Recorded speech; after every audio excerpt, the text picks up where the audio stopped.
My name's Uria Costa. I'm a wildlife rehabilitator and I'm part of the animal care staff at Pelican Harbor Seabird Station. We intake injured, orphan, or sick wildlife, and our main goal is to release them back into the wild. We deal mostly with seabirds, especially brown pelicans, but we intake a variety of other animals every year. So I started back a little over a year ago, and I have learned a lot about wing wraps. So if a bird does come in with a fracture, that's as long as it's not compound. I can bandage the wing by itself. You have several wing wraps you can do. I also know how to give baby birds food, which is very, very fair. You got to be very careful. You got to go certain things, and unfortunately that's what the public doesn't realize, is that baby birds are very, very delicate creatures, and you have to be really careful when you're feeding them. Even us, we have to give fluids and certain diets to each one. Songbirds, parrots, any type of animal does get a different diet. We just have to keep an eye on it.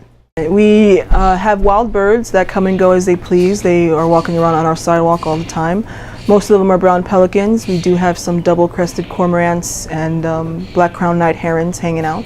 And some of them have been through our facility before. We know this because we used to be able to band a few years ago with our banding permit. And so we see pelicans with our Pelican Harbor black bands. And so we know that they've been through our facility before, and every year they'll come by and just hang out, especially during mating season, just because it's a familiar place. So we have several pens outside. Most of them are rehab pens. We do have a permanent pen for permanent brown pelicans, and most of them are non-releasable because of wing injuries, so they can't fly very well. And then the other pens are rehab pens for animals that are going through rehab, that are going to be released soon, and we're just waiting for them to fly and be able to eat on their own. And we have a seagull pen with permanent seagulls and non-releasable and releasable seagulls. Most of the permanent seagulls are wing amputations, so they can't fly very well.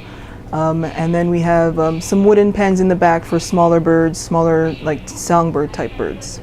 Okay, so I do handle the intake when a person comes in, or we get a call about the animal. We do prefer the animal comes to us, because the person can usually get to it before than we can, and that's also really helpful for us because we can keep an eye on everybody else. So if a person brings in an animal, we go ahead and take the animal, we weigh it, assess what his injuries are. Is he cold? Is he warm? Does he need fluids? Does he need any medication? How is he behaving?